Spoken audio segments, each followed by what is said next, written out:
Welcome to the Sacred Window podcast. My name is Christine Devlinek. The Sacred Window refers to the tender, magical, and remarkable weeks following the birth of a baby. A birth giver is forever changed. Recognizing that this time is too often overlooked and misunderstood in our modern culture, we're setting out to be part of a voice for change and growth. We're growing awareness and broadening the reach of conscious postpartum care. Our podcast features friends and colleagues as interviewers. We're a loving community united by a common passion to change the paradigm of postpartum care to one that honors women, birth givers, babies, and families. We're glad you're here. And I will never be the same again.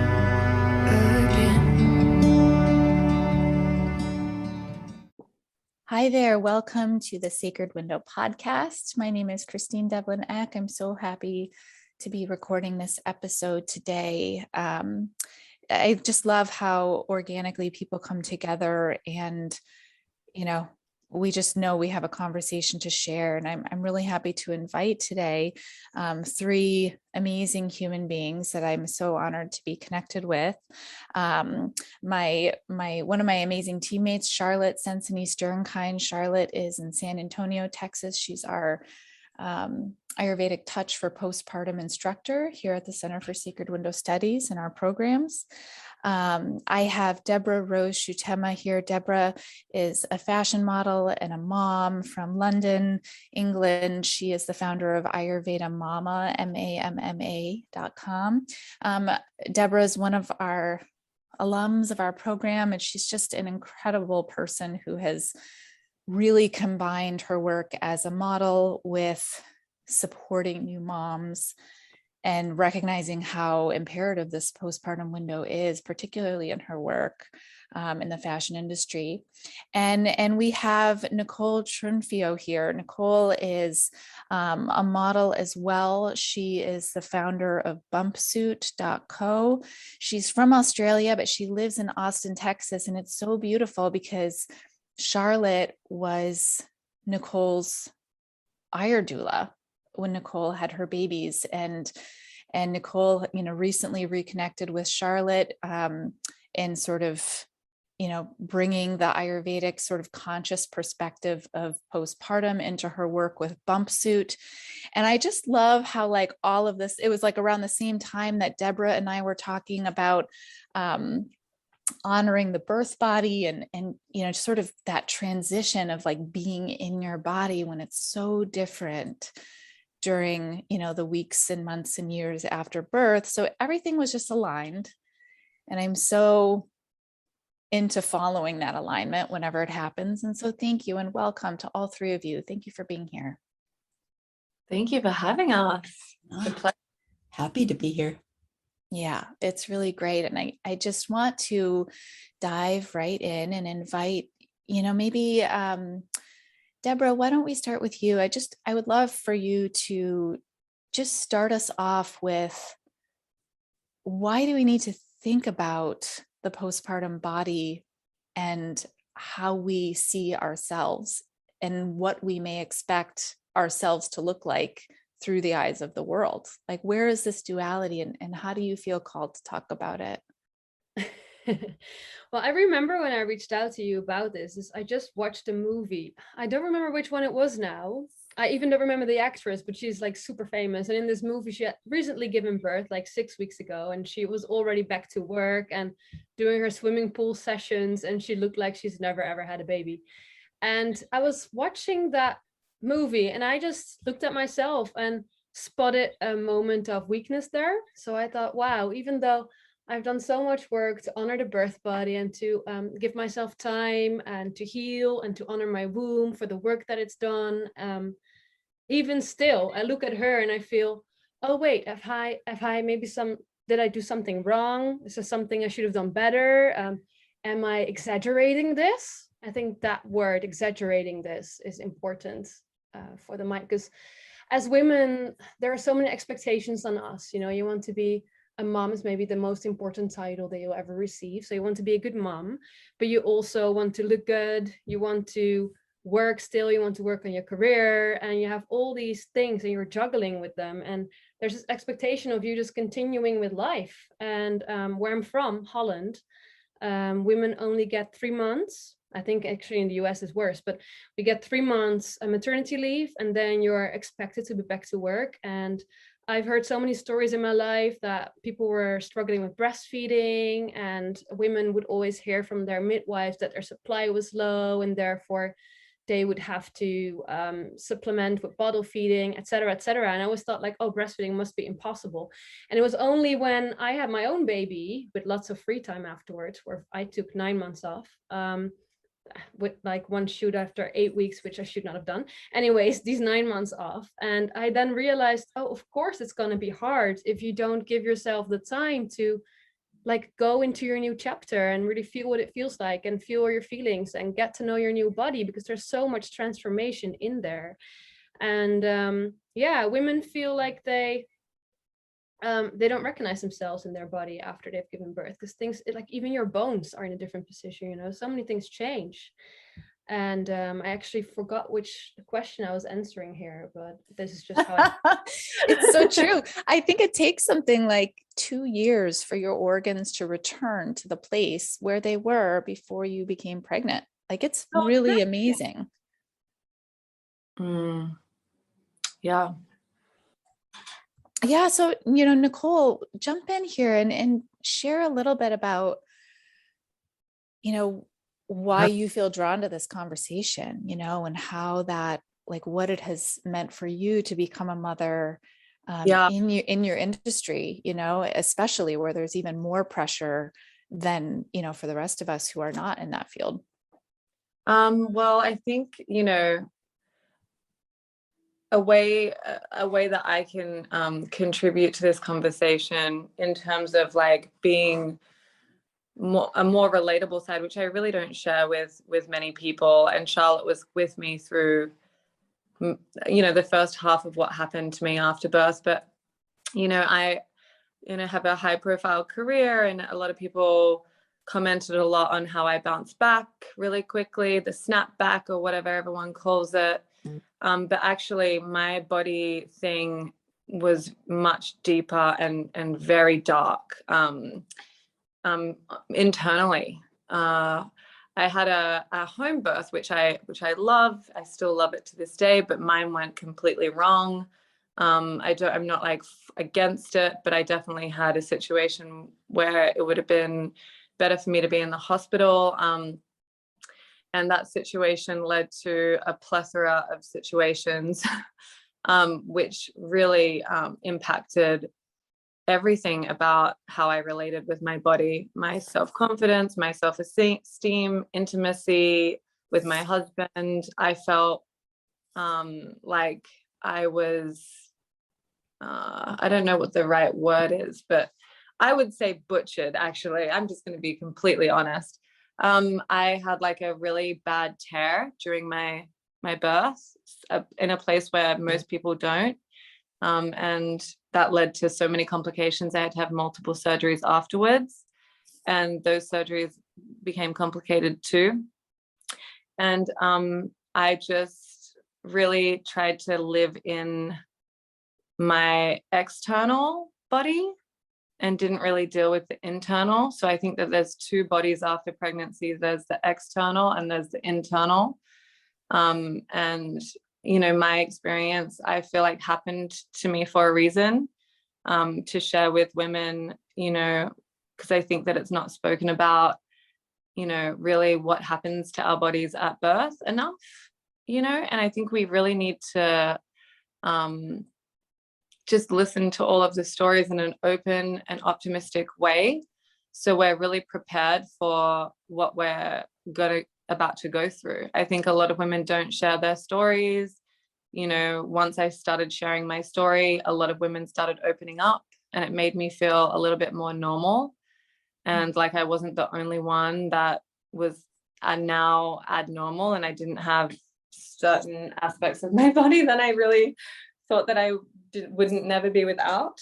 And so I think it's just, for me, it's always been, you know, I had to hire lawyers at the time, And I had to talk to a male lawyer about what happened to me and share images with a male lawyer based in Texas, actually. So, you know, that was really uncomfortable for me. And he asked me to write a diary about my experiences.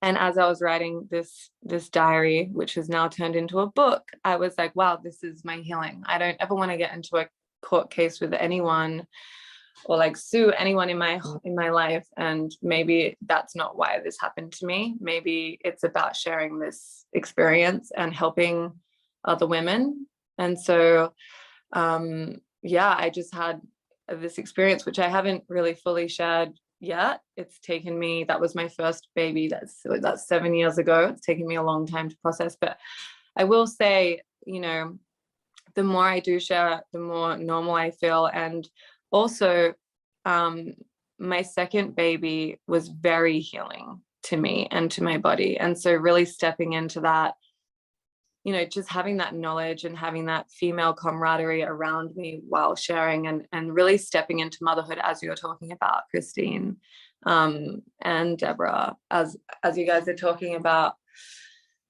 that is really an important thing. I think, you know, we go into this sector of our lives in this kind of novel way. And it's really important to just share that female wisdom about all the things that surround that and relationship with your body, your new body, and how that's going to, you know, impact your life in a beautiful and positive way with this knowledge, you know? Yeah, thank you so much for sharing that. It's a lot. And I think that I know everybody's got their own story, and some of them are, you know, involved in ways that, you know, other people's stories are not. But there's always opportunity for transformation there. And, you know, something that really stuck out to me of listening to you was the idea of these two bodies, you know, an internal body and an external body.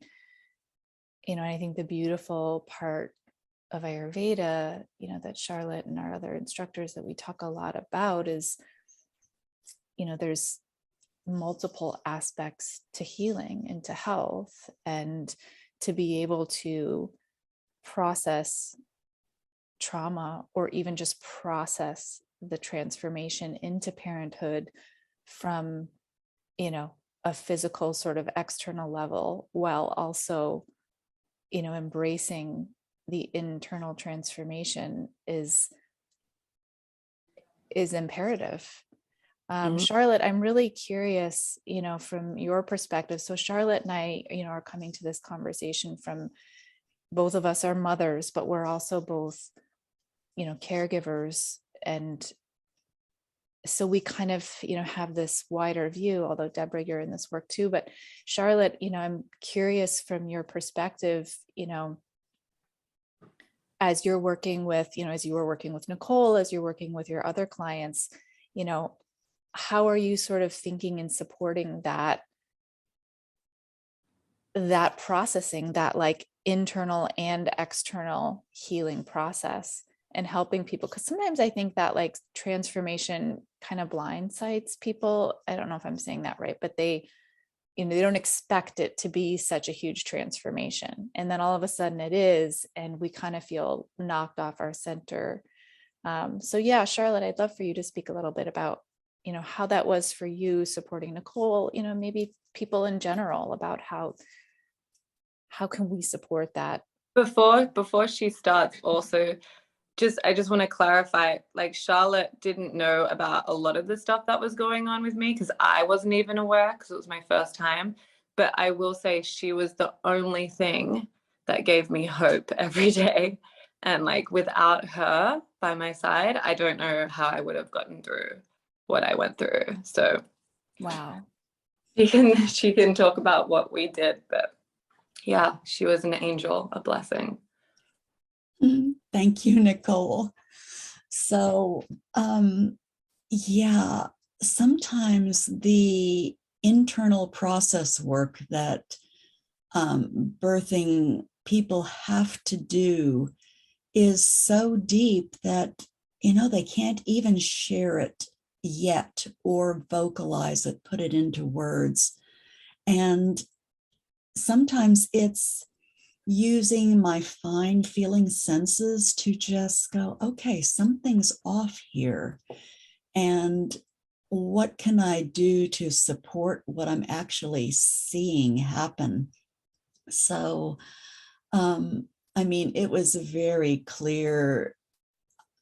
I see time and time again how much a rich, oily massage can just help restore the system and give a little bit of energy back, where things start to feel a little more normal and the fatigue subsides some. Having also been a birth doula and having supported women through all kinds of births, there are different questions that arise. It's like the cesarean birthers. Oh my God, I've got a scar and a pooch. I have a tear on that scar and an infection. I have to go back to the doctor and get a few more stitches. Or I had so many perineal stitches that they had to shift me to the OR. I can't even sit comfortably. What can I do? And telling people, gosh, get one of those donut things to sit on. It's like, but that's for old people.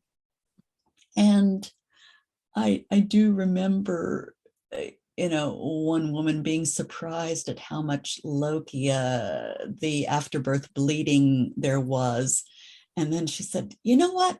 Screw this. I'm not going to wear the pads. And I got myself these adult diapers and they work just splendidly.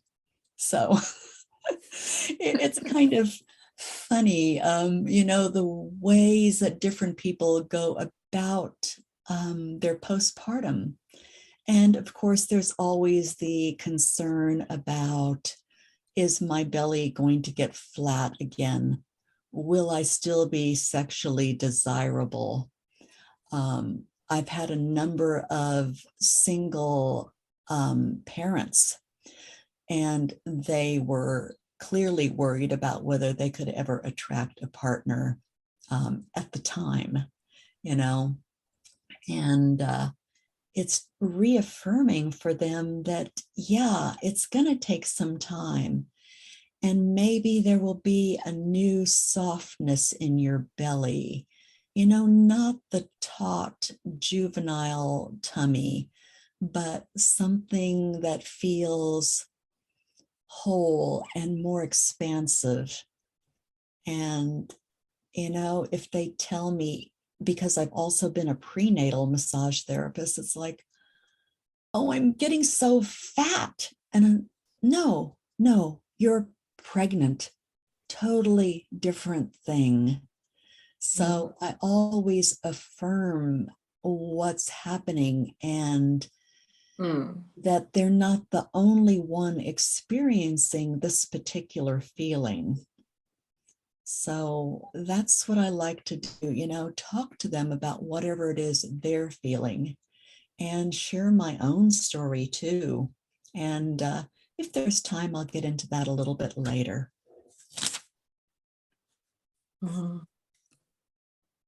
Yeah, so beautiful. Thank you, Charlotte. I think what I really love about just listening to your voice, Charlotte, is it's just very present. And that creates like a recognition in me that,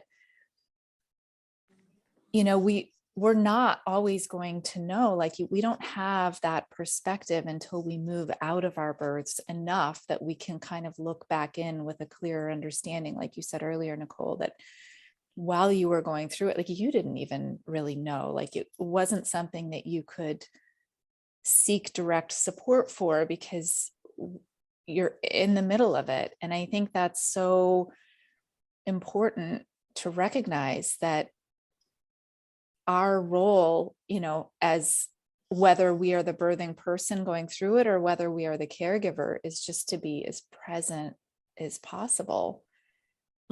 And really being present gives us the opportunity to really process each individual moment one at a time, which then creates an easier job of it. Yeah, absolutely. And I think, you know, going through whatever our birth stories are, some are very different than others. Just, you know, owning that story, because I look back now and I'm so grateful that that was my birth story, and grateful for where I am now, and really diving into our own intuitions, and having, you know, a community like this is gold, because this is where it's a safe place to talk about these things. It's, you know, sharing wisdom with other women, it's preparing other women, and or also relieving other women, and just, you know, being able to go through the process and prepare and also heal and own our birth stories. They make us so much more powerful as women, I think. Absolutely. Absolutely. And I'm, you know, I think that, you know, the two of you have a unique experience, and that, you know, being in the modeling industry, there's like extra layers of pressure that are coming from the outside, for the two of you and other people who are in that industry. And I know, you know, I know some of Deborah's backstory, which is so inspiring to me in terms of creating what she knew, what you knew, Deborah, was right for you, in terms of basically having to choose between your health and your job. But by sticking with what you knew was right for you, you were able to actually create both of them together. I wonder if you'd be willing to talk about that journey a little bit in this conversation, as a point of expanding into the sort of body pressure conversation, Deborah. Oh yeah, absolutely. Yeah, I was actually in Australia and I was there because I was close to a burnout. So I should have been going to New York for a stay, but my booker said to me, maybe it's better if you go to Australia, get some vitamin D, relax a little bit, less work. So we thought the problem was that I worked a lot, but that wasn't the problem at all. So when I was in Australia, I ordered a shake. It was called Ojas something. And there happened to be an Ayurvedic practitioner there who started to talk to me about this ojas that I was ordering. There was some dates in there and some milk and some cardamom. And I don't really remember the other ingredients, but he told me about ojas and that it means the immune system. And I felt really, really depleted.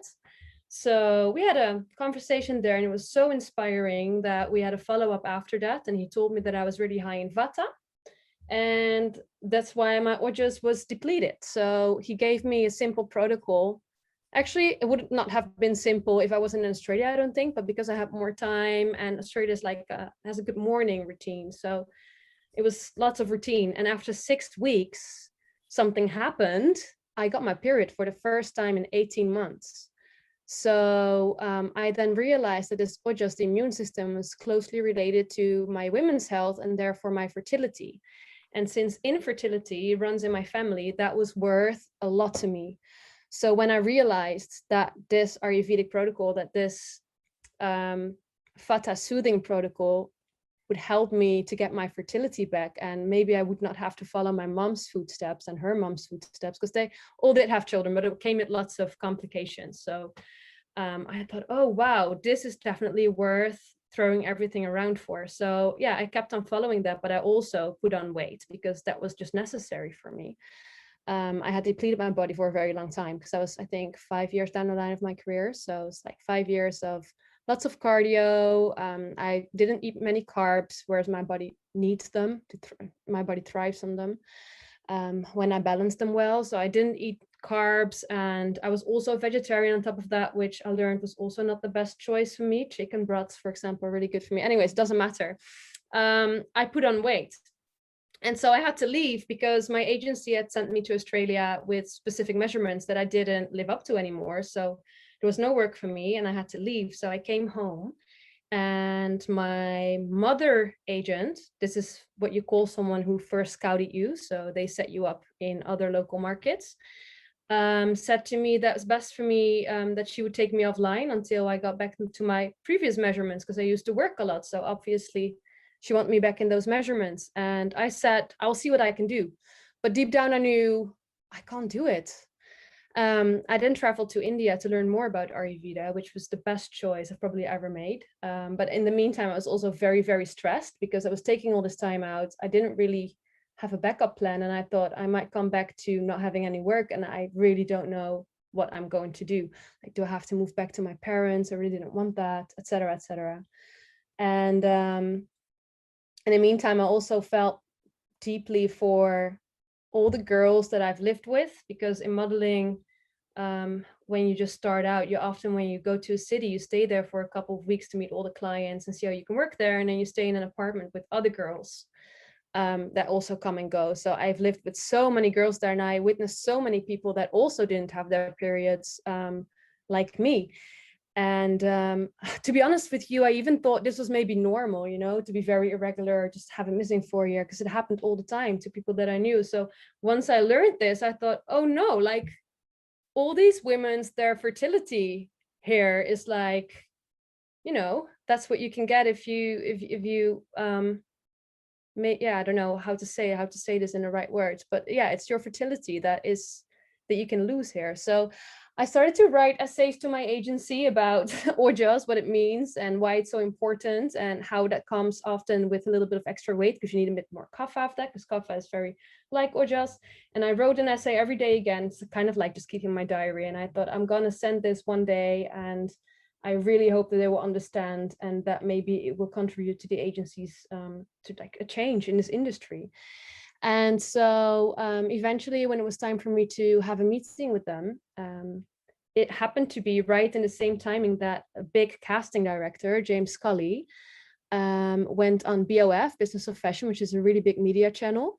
And he went to talk about power, abuse of power, and how women in our industry were almost forced to stay girls, so not to grow up, because when you have curves, then that will be between you and your job. And it's not just your job, it's also the job that your agent creates for you. So basically they want you to be like a boy, not many shapes, and how that was detrimental to people's health.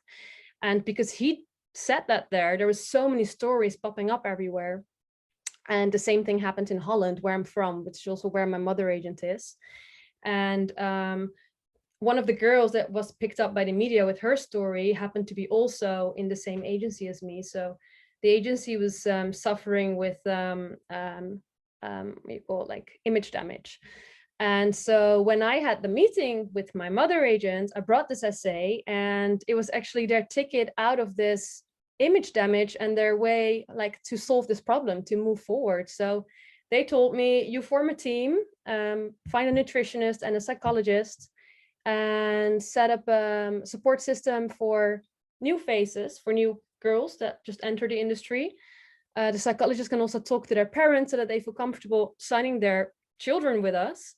And yeah, you'll be paid for this. So they did that. And at the same time, I was also let back onto the board to work. And my career actually went really like much better after that. Not in all of the markets, but in some markets, it was actually better than it's ever been before. And I didn't have to starve myself anymore. And I could also share this with lots of other people. So that's kind of how it unfolded. The sacred window is an idea that we can all find ourselves in need of during times of our lives where we are tender, in need of extra care, and transforming our understanding of self. The concepts of care we give to new parents can be applied to ourselves in honor of ourselves to build resilience and grace in how we navigate this life.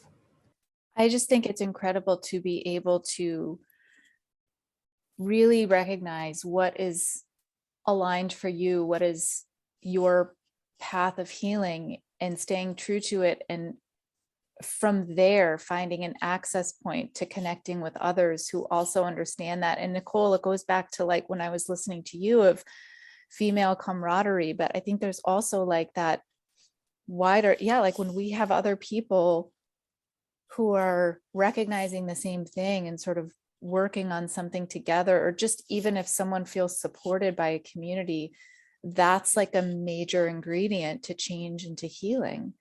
So I think, I mean, the story is so inspiring to me.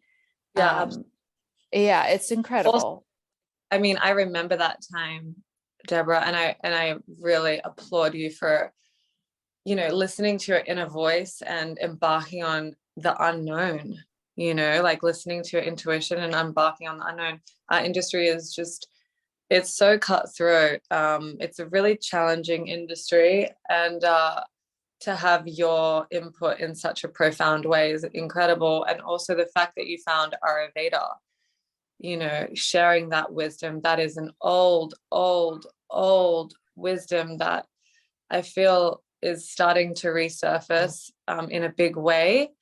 I love the community you guys are building around Ayurveda, because it's just so important, especially just bringing women together and looking after the health and wellness of women, also men. But I just find it to be so such a profound healing and health journey. Ayurveda, the Vata, the Pitta, the Kapha, all those things that you're talking about, the types of exercise you should do, the types of food that you eat in Ayurveda, the postpartum healing is a profound resource. If you look into Ayurvedic postpartum healing, which is what we developed this compression band. So another thing with body image after pregnancy, or even just generally, is you see a lot of Kardashian style waist trainers that people are wearing. I remember when I was modeling, I bought one in a size extra small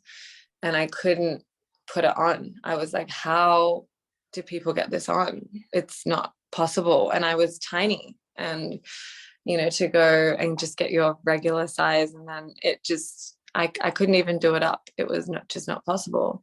It's really impacting, you know, your own body image. Charlotte introduced me to Ayurveda, and also the 4th trimester, which a lot of women just don't even acknowledge or know about. This is one of the most important trimesters of healing after birth. It's, you know, acquainting you with your new body, eating the right foods, which Charlotte prepares, or a postpartum doula prepares for you, you know, helping mothers help her around the house a little bit. The food's really important. The herbs and the spices that are used, warm foods only, you know, staying in bed for the 2 weeks is a really important thing in Ayurveda and postpartum. And they also have a tradition of binding the stomach. So this is where, you know, the waist trainer, or, you know, these Kardashian style devices have originated from, is like the binding of the stomach, or the corset.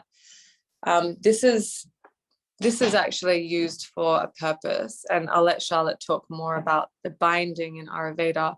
But my purpose with Bump Suit was, you know, to empower women. After I had my first baby, we did a cover of Elle magazine, and I took my first baby everywhere with me, everywhere I went, he would come with me, even dinners with friends.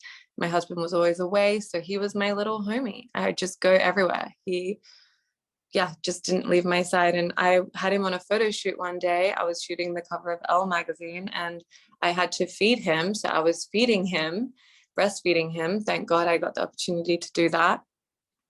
And they were snapping photos. You know, I've known these people since I was 16, my entire life. So I felt really comfortable. They were like a second family. And when they sent me the photos to approve for this photo shoot, they sent me that cover, and they also sent me another photo where we were nude, but we were wrapped in fabric. So I just thought that they needed my approval for the semi-nudity which wasn't really nudity at all. There was nothing showing, but it was a little bit more exposed. And I think my little baby's little tush was hanging out. I was like, approved, no worries. I'm Australian. We are very free-spirited in that way.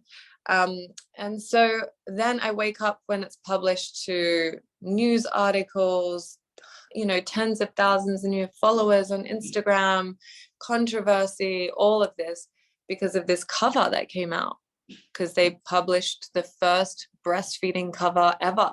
And I was like, what?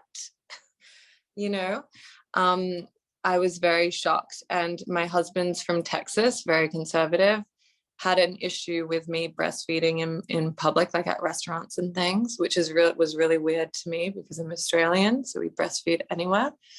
I had to have multiple conversations with him about how my perspective was normal and his wasn't, but I also had to compromise because I was living in his place. And when this cover came out, he came and apologized and said, I'm so sorry, I didn't realize how many people felt the same way as me. And I was like, well, if we're sexualizing women's bodies on billboards and, magazines and on TV and everywhere you look, the female body is sexualized, but we can't actually do what it's naturally meant to do, which is feed our children liquid gold, which is actually, a huge, a lot of women can't do that. And if you get to, then it's great. It's a blessing. What world are we living in? And so after that cover came out, I saw my career as something else. I was like, it was the first time I felt like I'd actually done something to help, like probably like you, Deborah. It's like with modeling, it's like, are we doing something for women's body image, or what are we actually doing? Are we just coat hangers? Are we canvases? What are we doing here?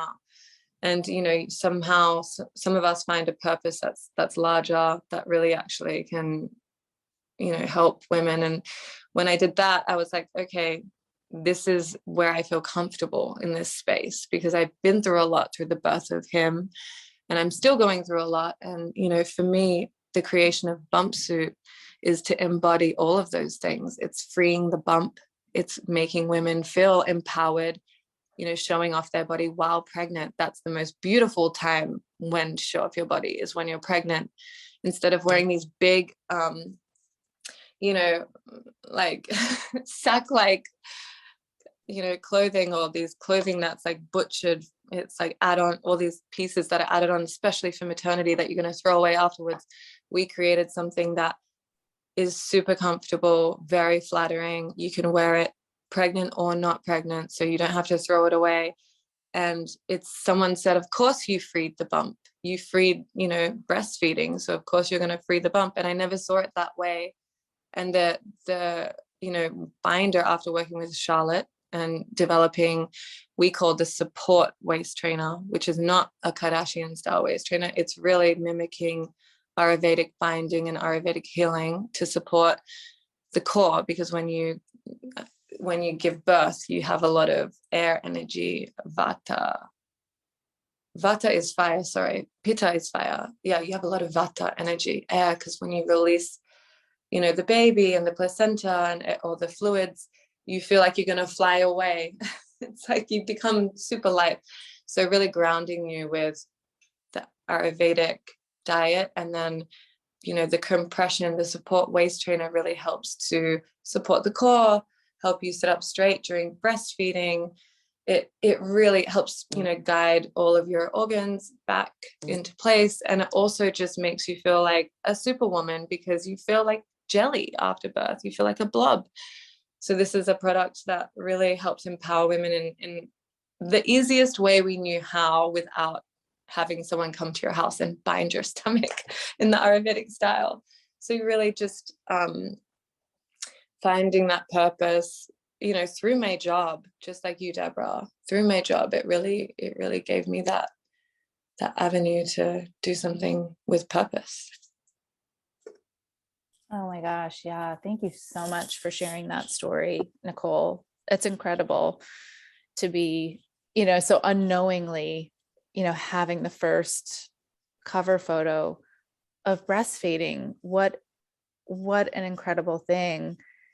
I'm so happy that you did that, because it still blows my mind how controversial breastfeeding in public is. And it just feels like we need it to happen more and more so that it stops becoming this thing. And I also remember, being out with my first son at a restaurant, and he was hungry, and he was an infant, a brand new baby. And so I was nursing him, and my husband, I could see him. He's like, I don't know if you should be doing that here. Like, it was a thing that he had to like work through. And I was like, no, I'm going to feed our baby. Like, I'm not going to go hide in the bathroom to do this. We're doing this here. And he had to like process that too. Yeah, really incredible story. And how I also, something that's like striking this bell for me is like, when all of a sudden your work comes to a point where you see it as something more, it's like the path that you're on, but then all of a sudden you've uncovered a whole new layer of it that brings such drive and purpose to not only you, but it's such a gift to the world, because people will find strength and resonance and encouragement and comfort from what you've been called and given the opportunity to share. It's really powerful.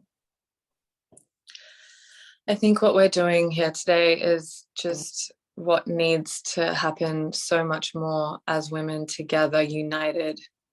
We men have this camaraderie that women have gotten better at, but I think that, we need to just continue to create such a strong camaraderie together where we're together in this, and really open up these safe places for conversations to share this wisdom and knowledge, and to hear each other, and to heal, and together.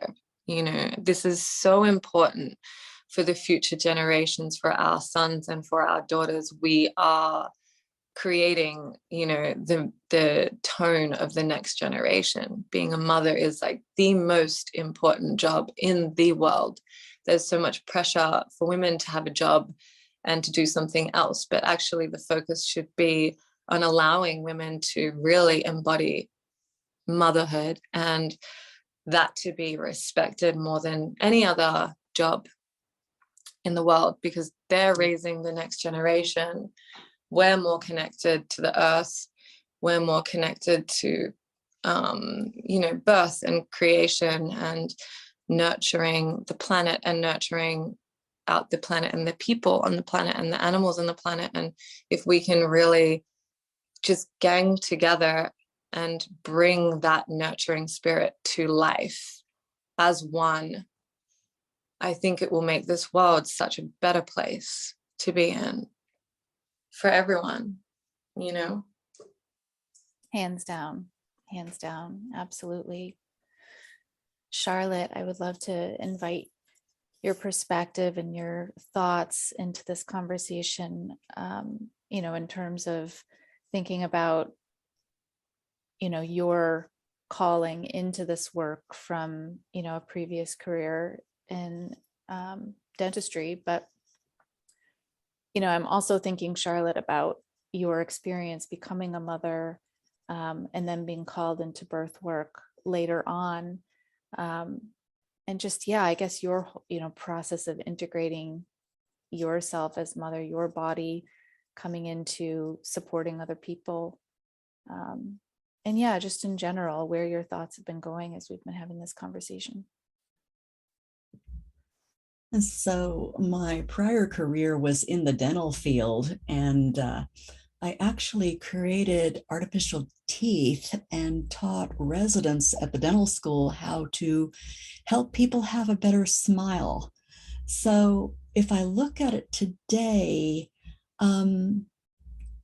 it is about image back then, because a great smile could change everybody's persona, really.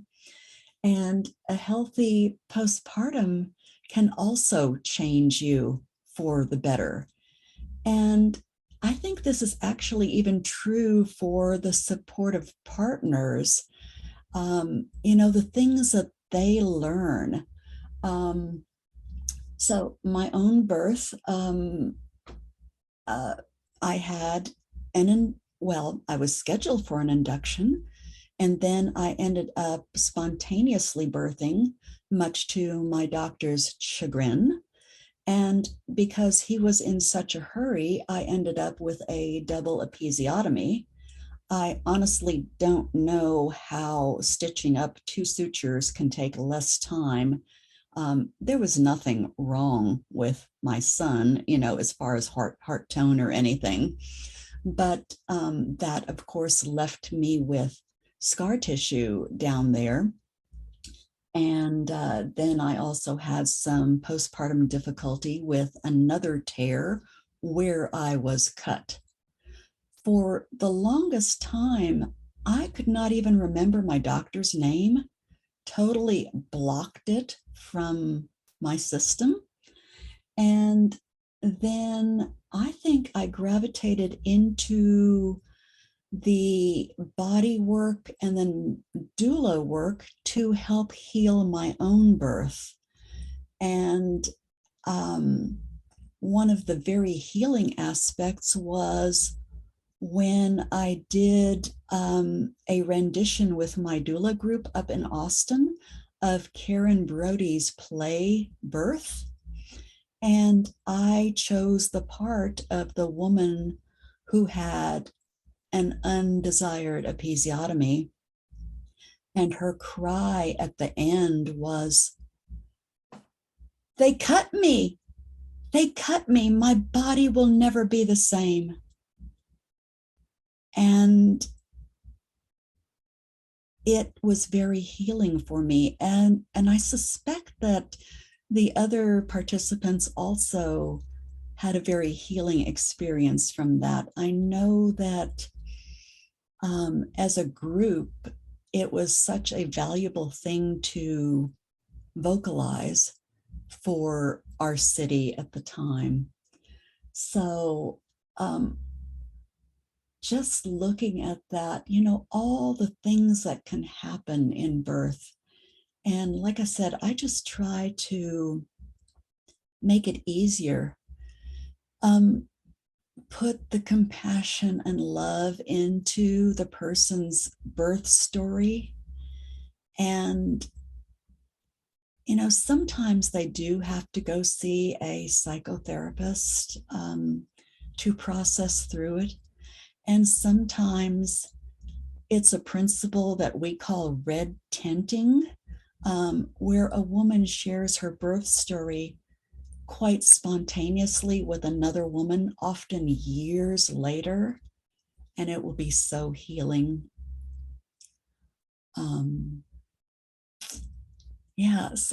And I think that's one of the reasons, I got into the postpartum too, to really hear the after effects of how the birth was and how you're feeling now about your body and the image and who you are and are continuously becoming and re-becoming. I think that's good. Amazing. Charlotte, I was really having a response listening to you tell the story about being in that play, and I can only imagine the shift that you experienced, because I'm shifting just listening to you talk about it, and it happened a long time ago. So wow, thank you. Yeah, and one thing that I'm really sitting with right now is that I can't remember the word you use, if it was like re-becoming or reintegrating, or yeah, like there's not like this destination that's called like I've processed it, or like I've reached the transformation, and now I am transformed, and that work is done. It's like we get the opportunity to continue to rebirth ourselves all the time, you know, like my births, you know, were processed, and they, you know, my self as a mother has been evolving all these 14 years since my first child was born, and I think it will continue to do so.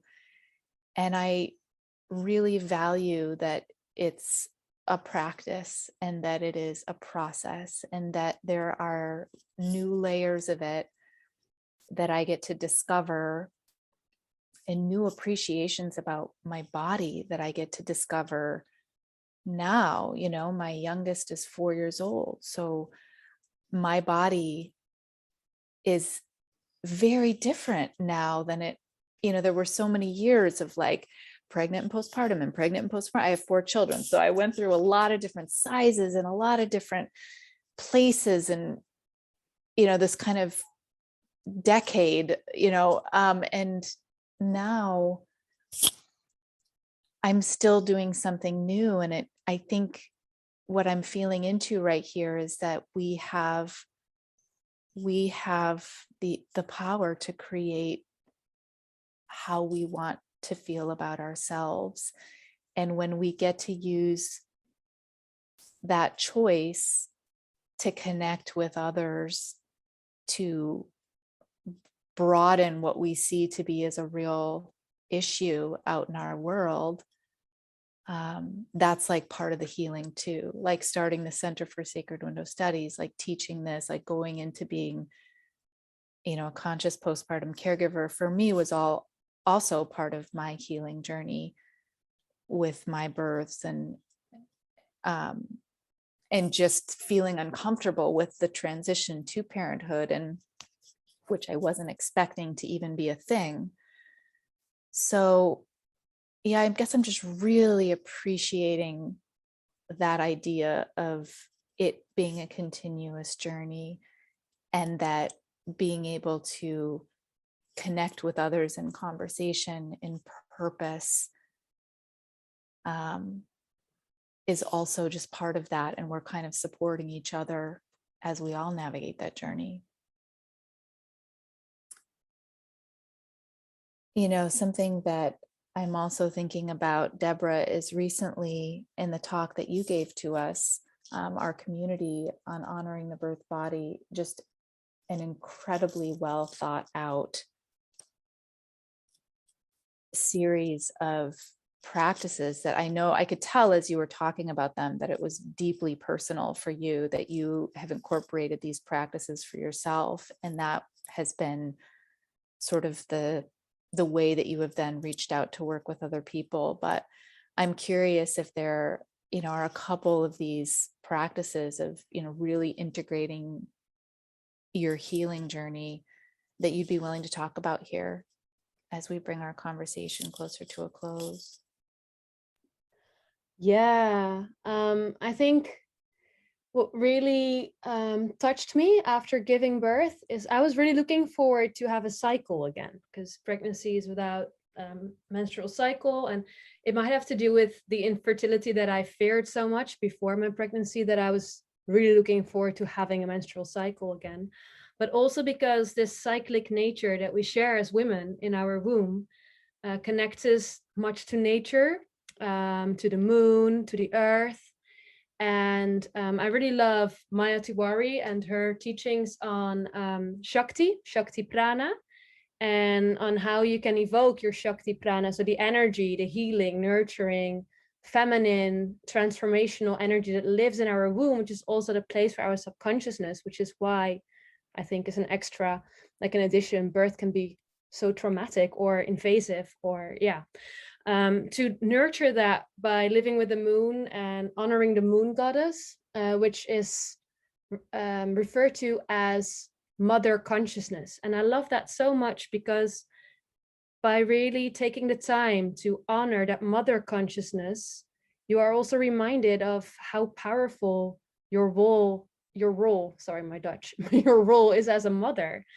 Like was mentioned before, yeah, we are raising the next generation, and being a mother is universal and it's ancient. I mean, we've been around for so long, and without us, we wouldn't be here, if that makes sense. So it's really honorable. So there are practices with mudras that you can do, like in your hands in a shape that like resembles a yoni, for example, just to be aware of the Shakti prana, or to meditate on a picture of the mother consciousness. And even if people don't relate to the actual mother consciousness, to the figure, you can make your own picture, or you can even, I love to look at flowers instead. So roses or lavender, like a nice bouquet, and stare at that instead, whichever resonates with you. Yeah, and the practice of giving your breast milk back to earth, I feel also really connects you to that mother consciousness, and how we are giving back to earth and earth is giving to us, and how we are the space holders for that. We have that in our womb. And so when then the womb is soft or squishy around that area, and you realize that it's because you have this role, then it almost becomes, you know what they say, like gray hair are showing your wisdom, then the womb or the squishiness around that is showing you your power, your inner power. So it's really, really potent. I feel that the energy that comes with the practice of just honoring the mother consciousness. And either if you do it in a mantra meditation, or you simply meditate bathing in the moon, or by taking a break when you have your period back, when you're on your period, and just continue to do that throughout your childbearing years. And yeah, the breast milk, giving that back to earth, as well as blood. If you have a moon cup, then maybe you can bleed into the moon cup and give it back to earth, or feed it to your plants. It's just really resembles the cycle that we're in, and we're cyclical. So cyclical, Dutch again. Yeah, so that practice has been very, and still is very dear to me. What were other things that I shared in the community at the time that I feel, well, yeah, it was mentioned before, like sharing the birth story, I feel is really important. I closed off my 4th trimester with a ritual in water to make peace with my birthing process, because my birth was not the way I envisioned it to be at all.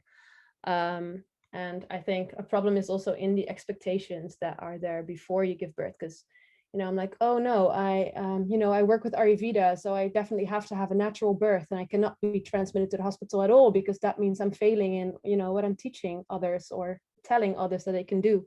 So there was like really high expectations and pressure on myself. And I remember the moment that I released that pressure within the birth, I went from, was it 2 centimeters dilation to full there, like the head was coming through within 1 hour, when I released and said out loud that expectation that I had, and the guilt that I felt by not going by what I wanted to go by.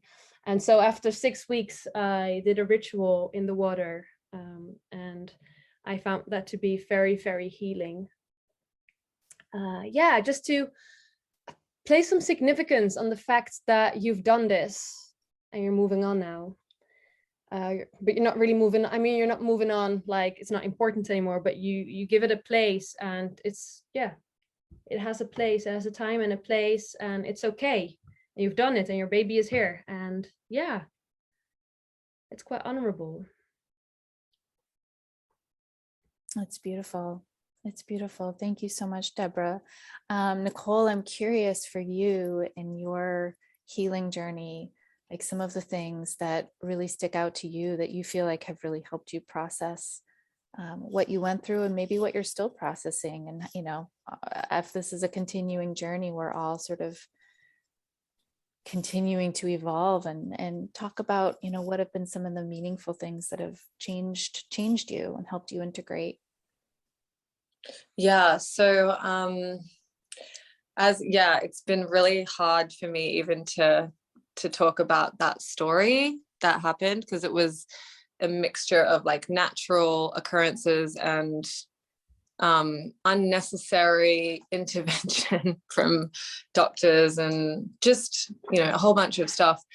it's taken me a long time to process, but writing for me, as I said with the book, has been a part of my healing, and a really, really positive, because it's actually, even my midwife that went through the situation with me, she's like, I've delivered thousands of babies and I've never seen anyone experience what you're going through.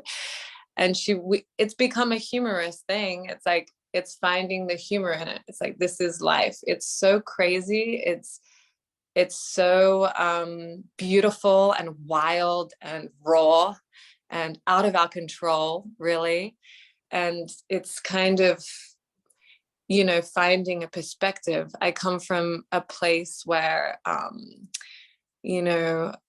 I love my mom so much, but she comes from a generation, I mean, you can't even say that because you guys are so aware and conscious, but she just has never really loved herself and been empowered. And that was my kind of genetic DNA growing up. And I've spent a lot of my life trying to empower myself so I can pass down to my children, a sense of self-awareness and empowerment.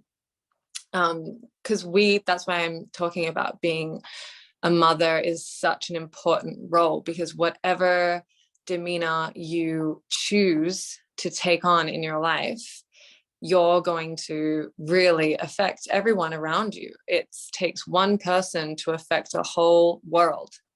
We are that powerful individually, and we have that much power individually. So everyone has that power. Everyone possesses that.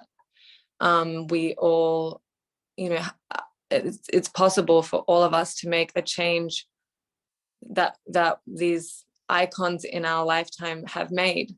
We've seen it happen. So why isn't it possible for another person to do that? In my journey in my life is just to really heal generational trauma, which, a lot of people have, and clear. It's like, I liken it to, I know this is going to sound really dramatic, but I liken it to a curse. When you read a fairy tale and it's like, oh, that family's cursed. I mean, my family's amazing. I love my family. If my mom hears this, she'll just laugh. But I want to heal that generational trauma and give my children the possibility of empowered existence. So the glass is half full. It's not half empty. All of these things that happen in your life that seem challenging and difficult are actually tests to make you stronger.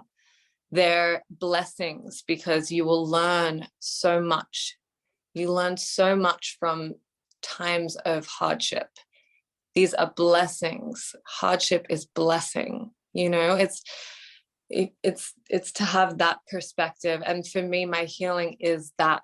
It's like, what is this situation? Because it was so crazy and it was out of my control, and I'm yet to hear anything like it. And I'm just like, it's my blessing. This is my journey, and it's given me so much purpose. And I'm so grateful for it every day, because the reason I'm having this conversation with you guys right now is because I feel so drawn to this topic and to help and incorporate any knowledge as much as I can. As I'm just trying to do whatever little bits I can to help, us bring to light all the things that we go through as women, and to really empower ourselves, not just like, you're amazing and you can do anything, but like, these hardships and these journeys and these experiences we go through are such beautiful blessings and such beautiful gifts.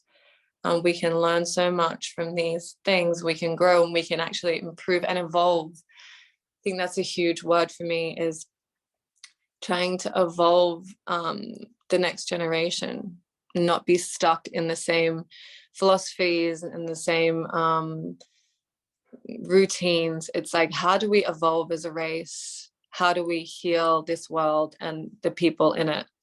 What are the steps we need to take to get there? That's really my focus, and all of this healing has incorporated into that focus.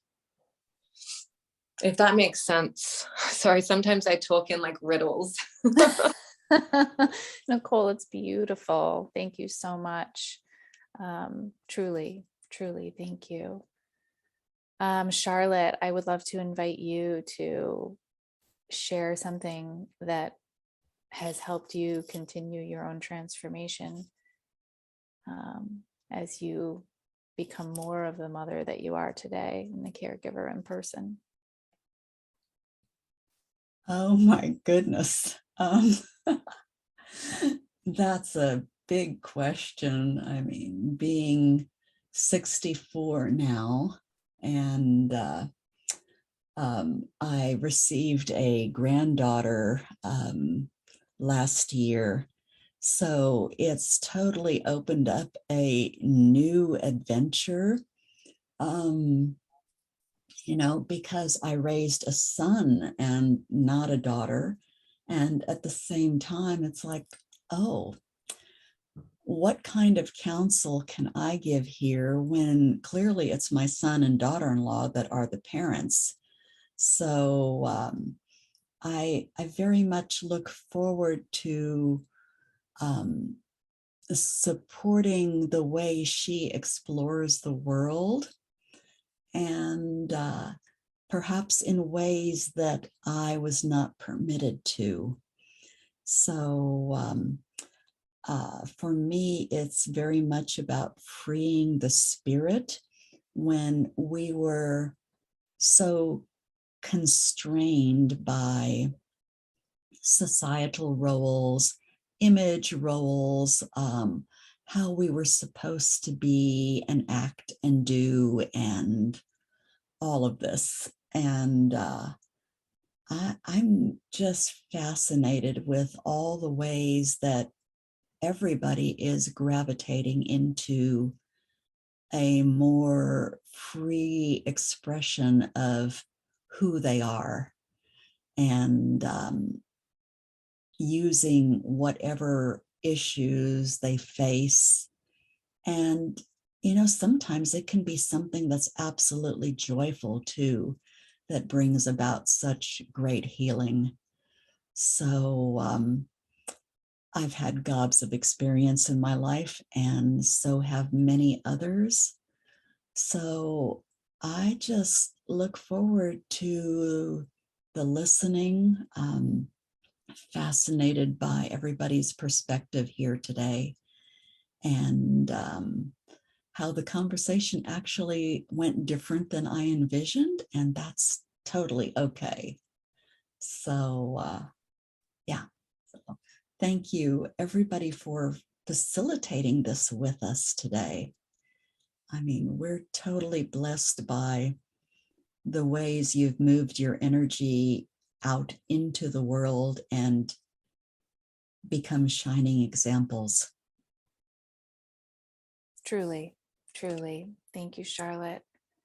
Yes, I also want to acknowledge and express gratitude for sharing your vulnerability and talking about your stories that are so intimate and so precious, and carries a lot, a spectrum of emotion. And I just really honor you being vulnerable with us in this conversation, and how that will truly support others who are feeling vulnerable as well. Thank you both. Thank you so much for having us. I really enjoyed this. I have a question. Yes. I just found a poem earlier today, and as Nicole was talking about generational healing, and also Charlotte just touched base on that for a little bit, I found a poem earlier today that resonates with that a lot, and I would love to share it if that's possible. Please do. Thank you.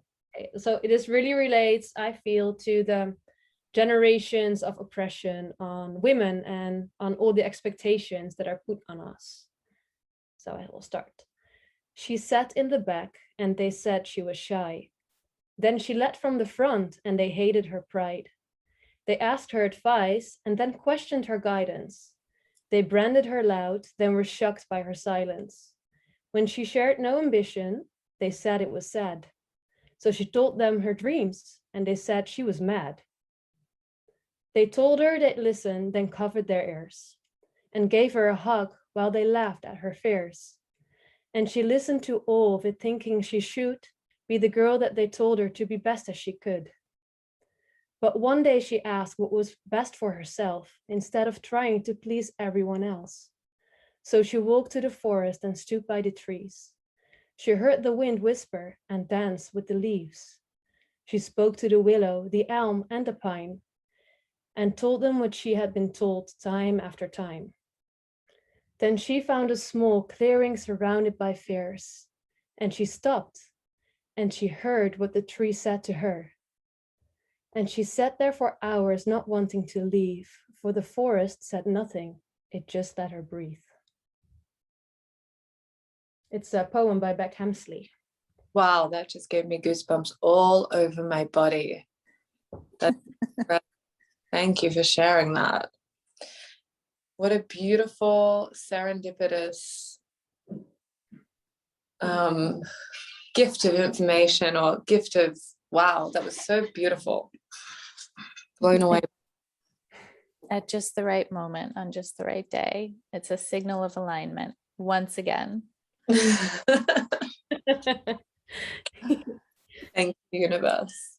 Yes. So thank you all so much. It's been a true pleasure. And I will make sure that all of your information, ways that our listeners can, find more about your work and links to your websites and all of that will be in the show notes, as well as information about, our programs with Charlotte, myself, and we're grateful for all of you who are listening in, who understand and resonate with the importance of postpartum care and nurturing our mothers and truly changing the world with that effort and that awareness. So thank you. Thank you. Thank you so much.